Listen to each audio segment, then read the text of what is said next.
Hello and welcome back to Bramley Farm, where we build, farm and grow. And today we're going to talk about slipping wool. So have any of you seen this with your sheep?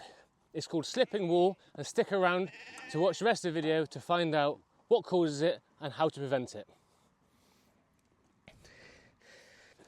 Right, so this is our darling little Figgy. We've named her Figgy. She's now a pet. She's the runt of all of the lambs. And this was the one, if you remember, she had Flystrike all over her bum. If you look back at the previous Instagram posts or YouTube videos, you'll see that she had a multicoloured fleece here where she had all the maggots and nasties here. And I treated it, I put all the chemicals that I probably shouldn't have mixed together, put too much chemicals on, but managed to fix it. However, as a result, the poor little thing is slipping her wool. Now, why does wool slip? So there's a few reasons. There's stress, there's parasites, there's illness, there's nutritional deficiencies, and of course, nothing to be alarmed of, but there are breeds of sheep that shed their hair. This is not one of them. So this, in this instance, was stress caused by the fly strike.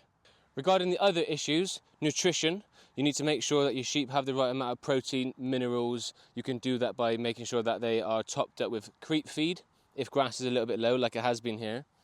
Keeping them topped up with some hay, but also putting in some minerals. So you'll see behind me there's a mineral bucket. Any generic mineral bucket, they just have ad lib access to it, so they can go and just... The sheep will know what they need and are lacking in, and they will go to the bucket and have as and when. So that's always a good thing to have in the field with your lambs. Parasites, this could be worms, just puts them back to the stress issue. They could have lice, they could have fleas, and they could have mites.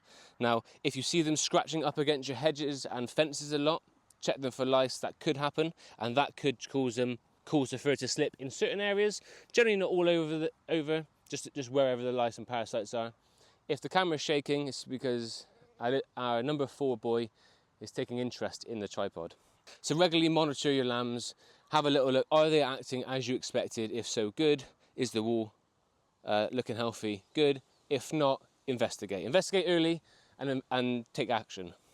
So there's a few things we can do to check a lamb or any sheep to make sure that they're in the right condition, and we'll start with body conditioning. Now, body condition is very important to do on all your sheep, all your lambs, just to make sure that they're gaining enough weight and they're not getting too skinny and emaciated. Now, it's on a scaling range of 1 to 5, 5 being really, really fat, 4 being skin and bones. This is our little Figgy. I've just got her between my legs because she's nice and small. So you've got the back legs, the tail, the hips. This is where she has slipped her wool, and this wool's growing nice. This wool is where it's just falling out. So body conditioning.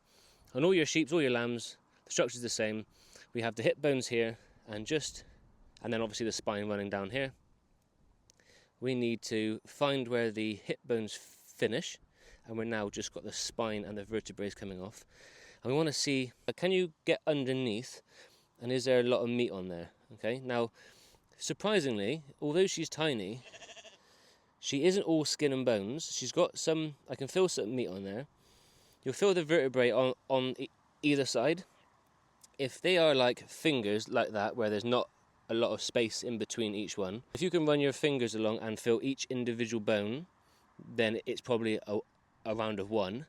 If when you run your fingers across, it's just straight, i.e. in between all the vertebrae, is covered in fat, then we're at a 5 and you'll get a lot thicker lamb. Okay, so it is judgmental, scale of 1 to 5, and where we want them is around the 3, shock horror, bang in the middle. So this is just a good thing to do with all your sheep when you get them in and just check, then you could tell which ones you need to give them more food or minerals to. So she's actually now not too bad. I'd say she's around a 2, probably a 2. Surprising considering she's so small, but it just means she's a small lamb. She's just small. I won't be breeding from her because she don't really want to pass on these genetics, but she's going to live out her life here at Bramley Farm as a pet instead. I know I said I wouldn't have any pets, but come on, she's super cute.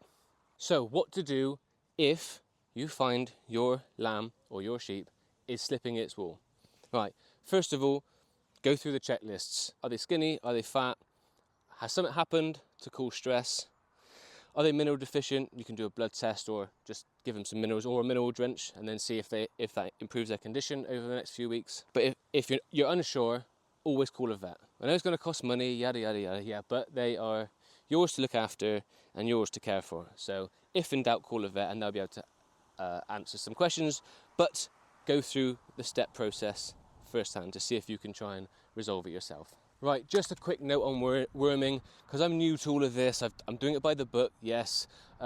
So I would like to pass this on to you, because I feel I haven't actually wormed any of these this whole year. Could be environmental conditions, could be just good shepherding, which I would like to think it is. So the key is move your sheep. Move your sheep at least once a week from different paddocks to paddocks. I've got 1, 2, 3, big one, 4 over there. The longer you leave your sheep in one place, they're going to start pooing on the ground like this. They're going to start pooing. All this poo here, see? This is where they then start coming and eating this grass. And the grass is right next to the poo, and the worms are in the poo. The worms got a 3-day cycle by the time they hatch and start to develop. So if you can move them more than once a week, even better. But after a week, the worms are definitely in the poo. So the worms will come from the poo onto the grass. The sheep will come and eat the grass. Lo and behold, what do you have?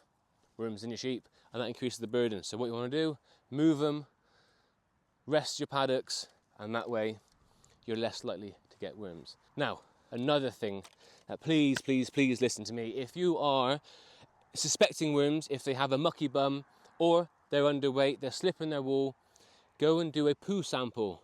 Don't just give them a generic wormer, because they're going to get resistance to worms. You might not treat the worm that they actually have. You might get the wrong wormer. So you stand in a field, as demonstrated, and you watch them poo. You have to caught just the back end of that poo. But you watch them poo, and you collect it in a little pot, and you collect it in a little Tupperware box, and you try and get at least 60% coverage of all of your lambs. You mix it all up, and you can take that to your vet or to like a farm show. Go on Google, see who does feces collection or worm egg count. I think you can buy a DIY test at home. Expensive, don't want to do. It costs me about £20. I send it to the vet, and you'll then get back a report of the egg count and if they have worms, what worms they have, and then you can then buy a product to match. That's a plug. I'm not sponsored by anyone, just my knowledge over to you. Please don't do a generic worming. When it comes to fly strike prevention, I got it wrong. I treated them too late. Now, it's still a good idea. Prevention is better than cure. So we have some options. He's having a right munch. Look. They're all at it now. Right, let's just go for a walk. Let's just go for a walk and see where we get to. So prevention is better than cure. What we want to do is, unfortunately, if you only have a small flock like me, the price per sheep is more than if you have more sheep, right? So that makes sense. Now we've got two main ones I'm going to talk about: Crevect and Click. Both hideously expensive. Click is even more expensive. You need to take out a small mortgage. However, in hindsight, would I have clicked for them?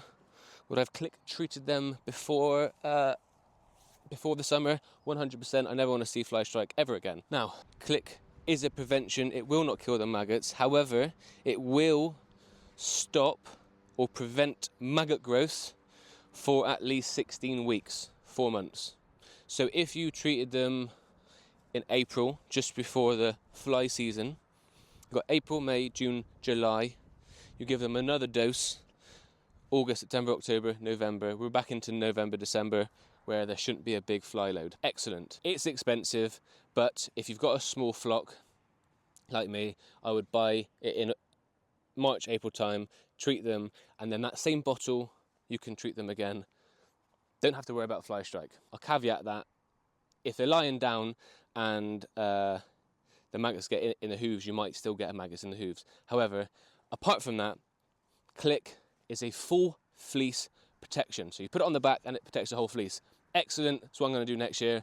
That's what I did do with these ewes too late. Now, Crevect, you need that stuff. If you have maggots, that stuff will kill any maggot on that lamb. but it will only then prevent flies or maggot growth for up to 6 weeks where it touches. So just to recap, Click is a full fleece prevention for 4 months, will not kill maggots. Crevect is a maggot killer and a prevention where it touches for up to 6 weeks. With me so far? Brilliant. If you treat your lambs and your sheep with Click in April and again 4 months later, you should be fine. That does come with a 41-day, I think it's 41, call it 40 for argument's sake. You'll have to check yourself with dual periods. If you're going to send your lambs off to the abattoir, you have to take into consideration Click is about a 40-day withdrawal period. So if you put them on today, you can't send them off to the abattoir for 40 days, whereas Crevect, I believe, is about a week. Please check those numbers. They are rough estimates. So a bit of a different take on today's video, guys. It's been a bit more informative, a bit more educational, and I hope you've appreciated that, guys. We've covered the slipping wool, what to do about it, how to check your ewes. So I hope you've liked it. If you have anything to add, anything to comment, anything that you think I can do differently, please put it in the comment sections. And like always, please like, share and subscribe, and we'll see you on the next one.